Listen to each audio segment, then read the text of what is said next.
You want my bedroom or I pack my bags? Fine. But when I leave... This house leaves with me. Give your room to my wife, or start packing your bags. My son's voice struck the dining room like a plate hitting the floor. Mark did not whisper. He did not wait until we were alone. He shouted at me across the table, in front of his wife, his aunt, and his own daughter, as though I were a stubborn employee refusing an order. The worst part was not what he said. It was the confidence behind it. He truly believed he had the right to throw me out of my bedroom, inside the house I had paid for, cleaned, repaired, and protected for more than 30 years. Jessica, his wife, sat beside him with a small smile tugging at the corner of her mouth. My sister-in-law Carol stared at her dinner. My granddaughter, Emily, lowered her head, clearly ashamed. No one spoke. I am Eleanor Vance. I was 69 years old that night, a widow, a retired accountant, and a mother who had spent most of her adult life putting everyone else first. As I looked around that silent table, something inside me changed. It did not break, it woke up. I placed my fork beside my plate and folded my napkin. Then I looked directly at my son. "All right, Mark," I said calmly. "I'll pack my bags." His face changed immediately. He had expected tears, an argument, or an apology. He had expected me to surrender as I always had. Instead, I stood, pushed in my chair, and walked upstairs. Behind me, Jessica gave a nervous little laugh. "She'll calm down," she said. She was wrong. I closed my bedroom door and sat on the edge of the bed. Downstairs, I could hear glasses clinking and conversations slowly returning. They were already pretending nothing had happened. For once, I did not cry. I picked up my phone and opened a message my best friend, Sharon, had sent me several weeks earlier. It contained a listing for a small house near the ocean, 2 hours away from the city. The house had 2 bedrooms, a bright kitchen, and a wooden deck facing the water. Sharon had written, "One day, you and I will drink coffee somewhere like this and watch the sun go down." At the time, I had answered with a laughing emoji. Buying a beach house had sounded like a lovely dream meant for someone braver than me. But that night, I studied every photograph.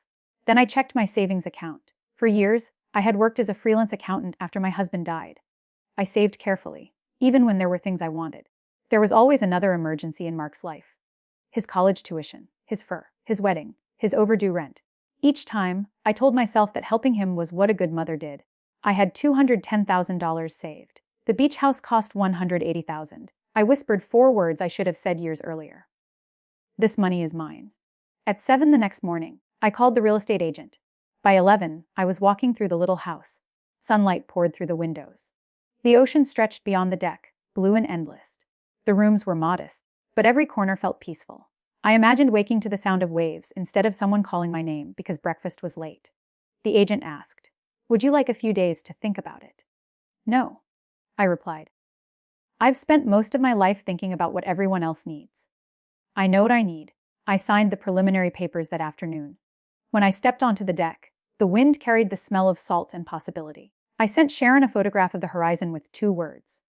"I did it." She called before I could put my phone away. "Did what?" she demanded.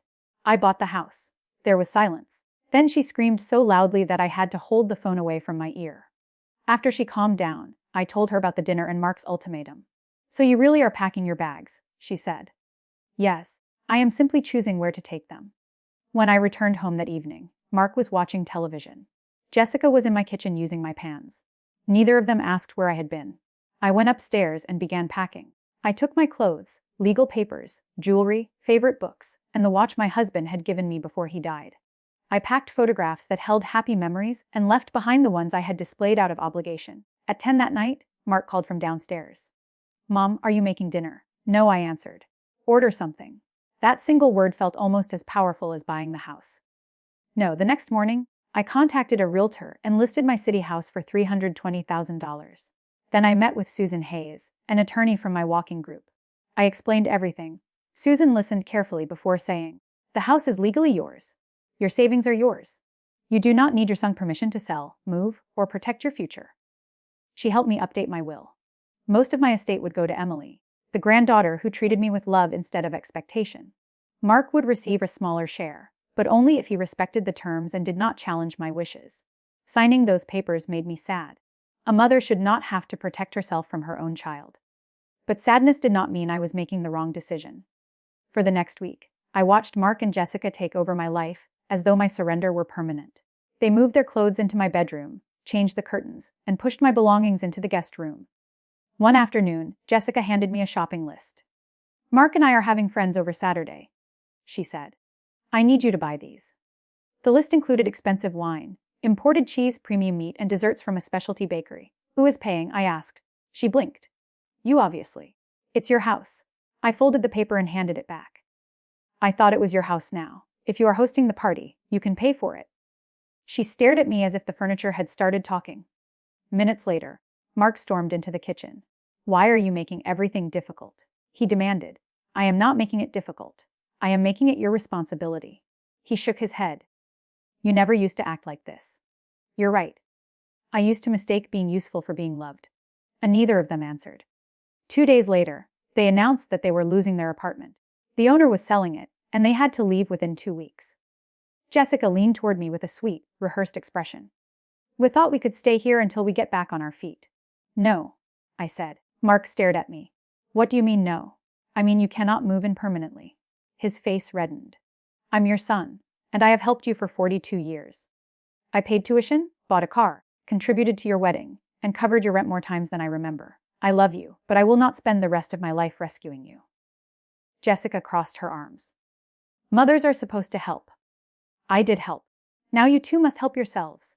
After that, they called me selfish whenever they thought I could hear them. The word followed me through the house, but it no longer controlled me. Then my realtor called. The young couple who had toured the house offered $315,000. They could close quickly. I accepted. The closing was scheduled for Thursday. I spent the next few days moving my most important belongings into storage while Mark and Jessica were away. They noticed my distance but assumed I would eventually return to my old habits. On Wednesday night, Mark knocked on the guest room door. "Mom, I don't want us to fight," he said. "We are not fighting. I am setting boundaries." I said I was sorry. "No, Mark. You said you were sorry that I became upset. You never apologized for believing you had the right to order me out of my room." He rubbed his face. "What do you want me to do?" "Nothing. I have already made my decision." "What decision?" I closed the suitcase in front of me. "You'll know tomorrow." Thursday morning, I dressed in black trousers, a white blouse, and my pearl earrings. I wanted to look like the woman I was becoming. Sharon drove me to the closing office. The buyers sat across from me, holding hands beneath the table. They looked excited and nervous, just as my husband and I had looked when we first bought the house. I signed every page. When the closing agent handed me the final documents, I felt the weight of 30 years lift from my shoulders. That house held beautiful memories, but memories could not demand that I remain trapped inside them. At 7 that evening, I asked Mark and Jessica to sit in the living room. "I sold the house," I said. A silence swallowed the room. Mark rose so quickly that his knee struck the coffee table. "You did what?" "The sale closed today. The new owners take possession on Sunday." "You can't sell this house without asking me. My name is on the deed."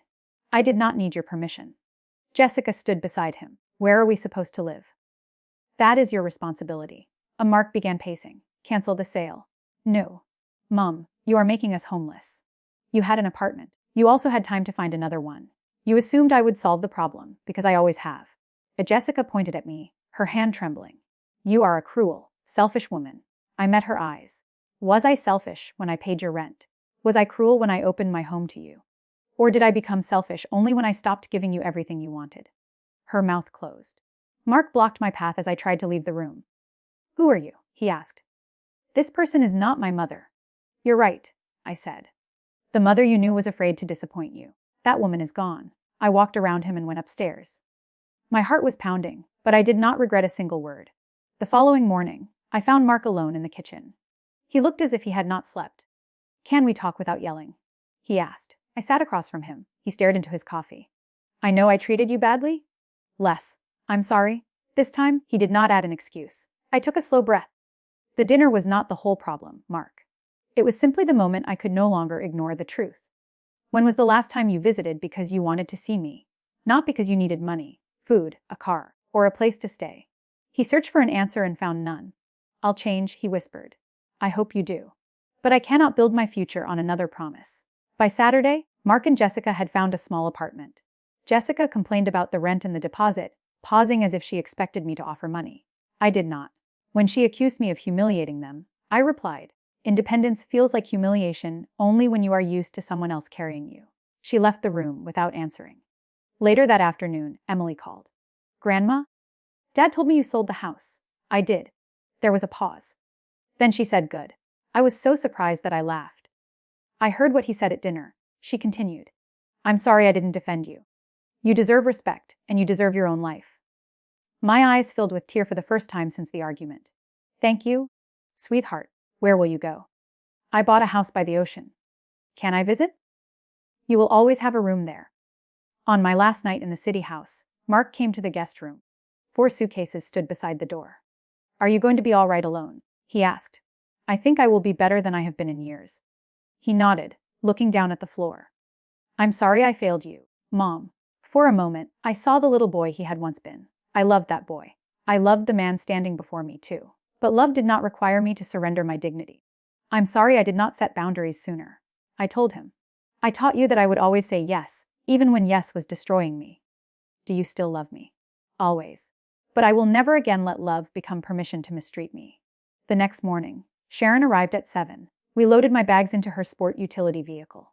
Before leaving, I walked through the house one final time. I passed the living room where Mark had taken his first steps, the kitchen where I had cooked thousands of meals, and the back window where my husband once stood every Sunday with his newspaper.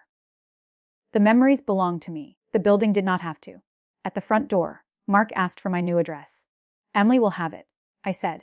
When you can respect my boundaries, you will be welcome to visit. His eyes shone with tears. Take care, Mom. You too, Mark. I closed the door and did not look back. 2 hours later, Sharon and I reached the coast. The sun shimmered on the water, and the little house looked even brighter than I remembered. We unpacked, hung photographs, and arranged my books. At sunset, we sat on the deck with 2 glasses of wine. To your new life, Sharon said. I raised my glass. To finally choosing it. The first weeks were quieter than I imagined. I woke to waves, walked along the beach, cooked meals for one, and read without interruption. I joined a morning walking group and met women whose stories sounded like different versions of mine.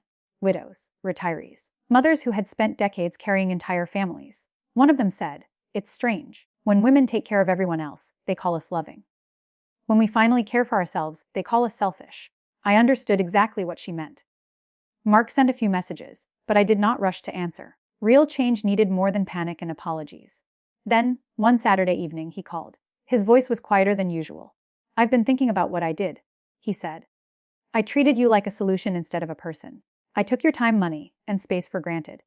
I'm not asking you to come back. I just want you to know that I am sorry. I let the silence sit between us. Thank you, I said. That is the first real apology you have given me.